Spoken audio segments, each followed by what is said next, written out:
Before plants became ingredients, remedies, or decorations, they were really woven into stories people told about life and death.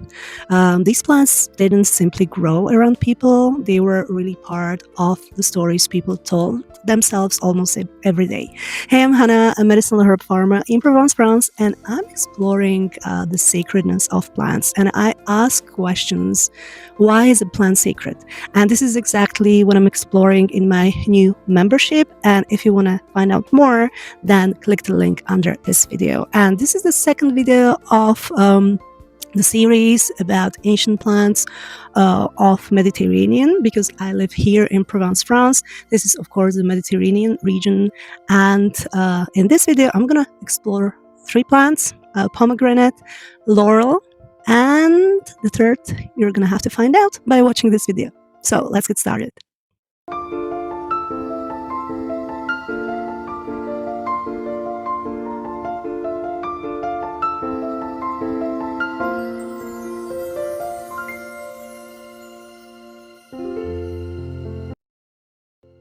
So the first plant we're going to look at is bay laurel. And maybe you know bay laurel because you put it in soups and stews, but maybe you don't know the story attached to it. And it's a beautiful story from the Greek mythology, where Apollo, the god of poetry, music, is pursuing Daphne, and Daphne cries for help, and then she's transformed into the tree, the laurel tree. Now, there's something haunting about the story because, of course, she's pursued and she's fearful and she cries for help, but then it's also a story about transformation, because she is transformed into something which is nourishing, and also which was then used as a symbol of victory, because the victors in ancient Greece wore the crown of laurel. So this is a fascinating story, and this is exactly what I'm exploring in my new membership. So if you're interested in sacredness of plants and their stories, then click the link under this video. And we're going to look at the next plant, which is wine.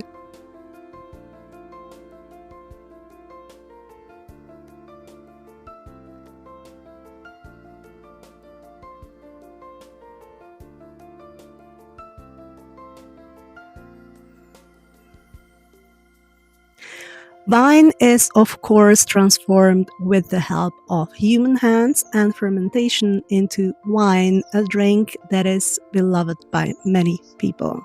And this is also a story of Dionysus, and we all know Dionysus as a god that is connected to ecstasy, right?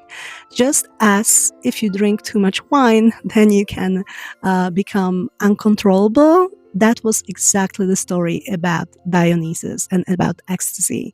Dionysus didn't simply represent ecstasy, but he also represented transformation. So again, second plant which has its roots in the ground but becomes something completely different.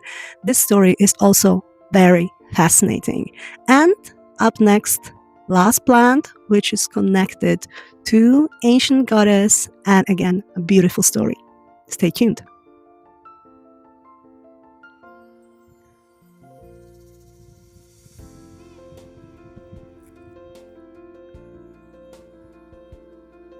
And last but not least is the story of pomegranate. Pomegranate tree or shrub grows here in the Mediterranean region, and we all know that pomegranate is filled with tiny, shiny seeds, many of them.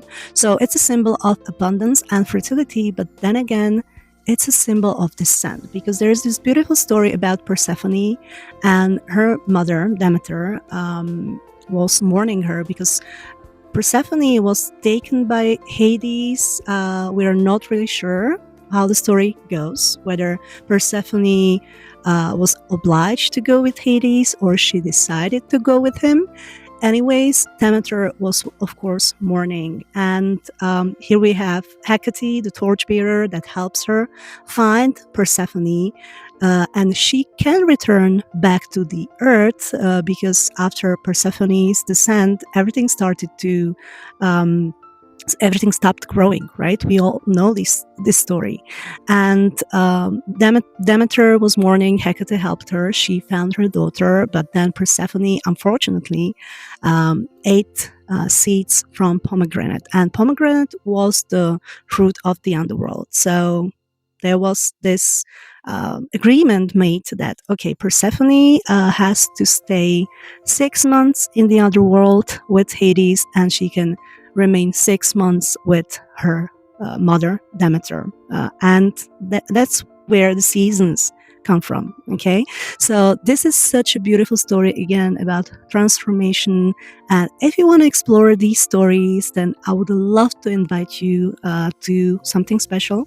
I'm having an opening event for my membership, which is called the Midnight Herbarium, and we're going to talk about these sacred plants such as laurel, pomegranate, and vine, because all these plants have beautiful stories attached to them.